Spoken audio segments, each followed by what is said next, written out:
Hey, I'm Madeline. I'm a fourth year new media student, and I'm just in the process of finishing up my internship with PowHERhouse Impact Media Group.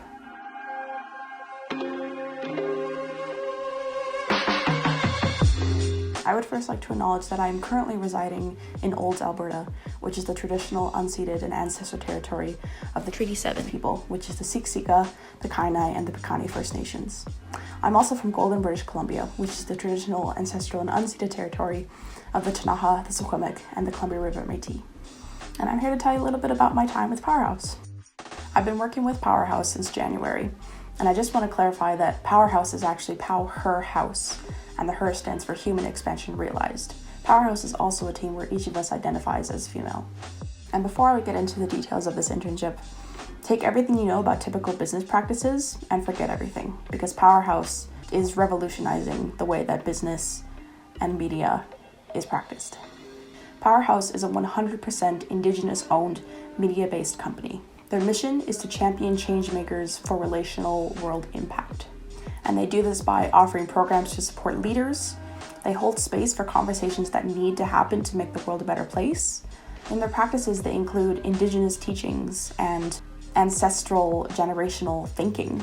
They want to be and they want to help others become better ancestors for future generations. When I knew that I had to do an internship for my final semester at ULETH, immediately I wanted to work with PowHERhouse, and not because of the media opportunities, but because of the company that they are. The media work that came to me was just a bonus of having a really great space to practice what I love. If you had asked me a year ago what I wanted to get out of an internship, it would have been to just experience what a media practice is like in the real world and see if it was something that I was going to love or I was going to step away from entirely and start my own practice.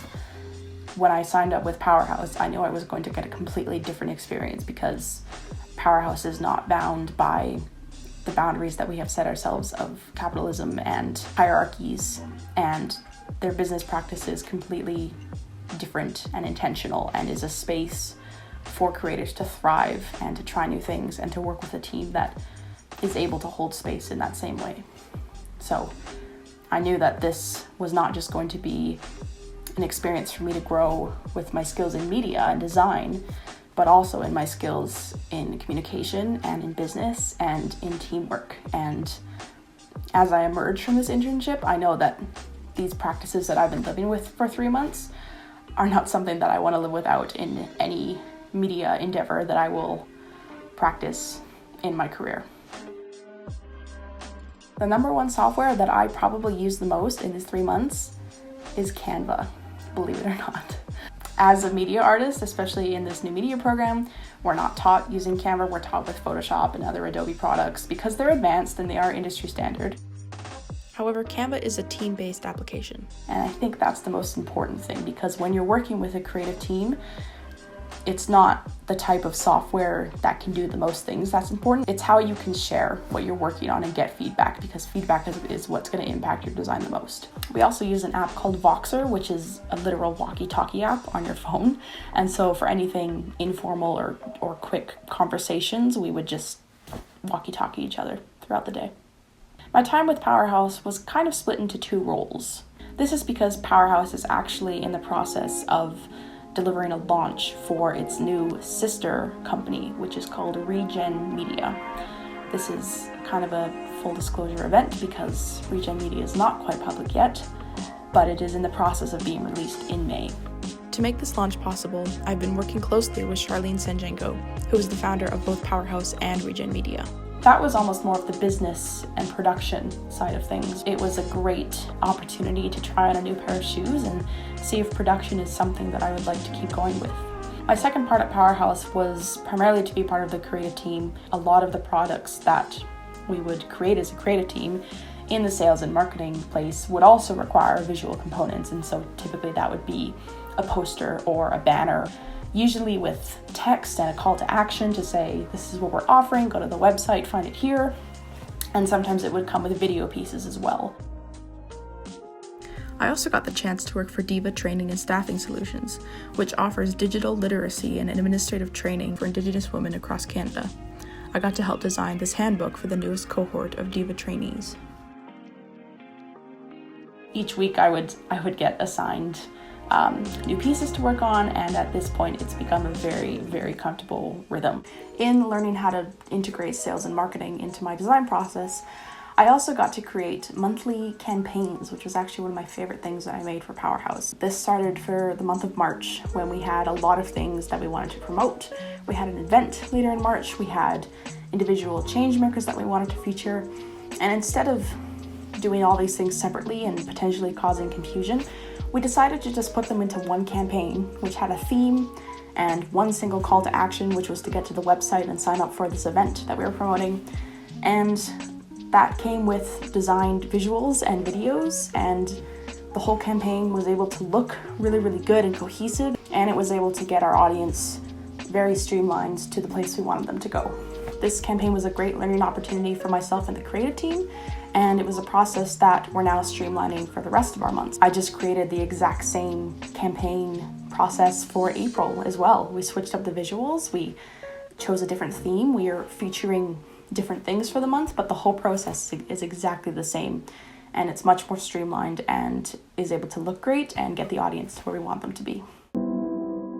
Because this is a remote internship, there are definitely some pros and cons. The biggest con is honestly just that everything is online. I haven't actually ever met my team in person, and so all of our conversations have been on Zoom at this point, which is typically followed by another 6 to 8 hours of computer time working on projects. But the benefits are that you get to create your own schedule, you get to work at your own pace. We have consistent online meetings, but the rest of the week is kind of up to you to see what works best for you in terms of how you can be at your best self and create your best work.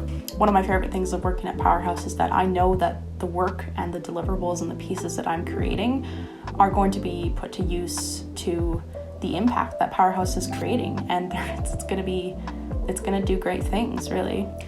This internship was paid. It was gradually paid, and so each month I would get a little bit more than the previous month, and that's definitely something valuable. I think the whole perspective around unpaid versus paid work in an internship has to change, because you're all creators. You know that your work is valuable and you put time into it, and that deserves to be compensated. Some advice I have for anyone who's considering doing an internship for their final year: the first one is do what you love. If you're passionate about a certain type of designing or a medium or a type of media style, don't settle for anything less. Even if you're in a workplace where that's hard to use and you have to be flexible, I would push to advertise your skills. I would say, I'm creative about this and I'm really good at it, and I think we could use it in this way. And if you do that and you show that you're passionate about it, people will want it. People will want to pay for it and will want to integrate it into their business. I learned in this internship that a work-life balance is crucial to being your best self and therefore creating your best work. If you're in a workplace and they take advantage of the hours that you have in a day, I would personally consider that a red flag, and I would set the boundaries that you need to have variety in your life. And if you're being pushed every single day, your work is going to reflect the lack of energy that you have. Hold space and process things. Don't do everything at such a go pace. Take the extra 2 minutes when you finish a meeting to sit and transition into that head down in the zone work. Take the time. Everything will come at its own pace, and that includes your own rhythm of your work. Be intentional about the way you work and what you put into your work, and that will be reflected in what you deliver. I'm grateful for having the chance to work with PowHERhouse, and I'm very confident that I'm going to stay with them after this internship for as long as I can.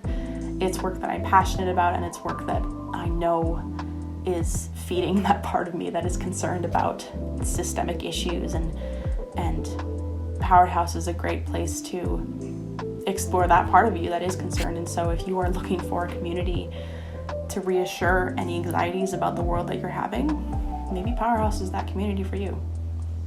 I know this presentation is virtual, and so I can't actually answer any questions here, but please don't hesitate to reach out to me to chat about internships or media, or just to say hi. My email is maddarchibald@gmail.com, and if you want to follow me on my creative endeavors, I made an Instagram account last year, and it's at madeline.creative. Thanks for watching.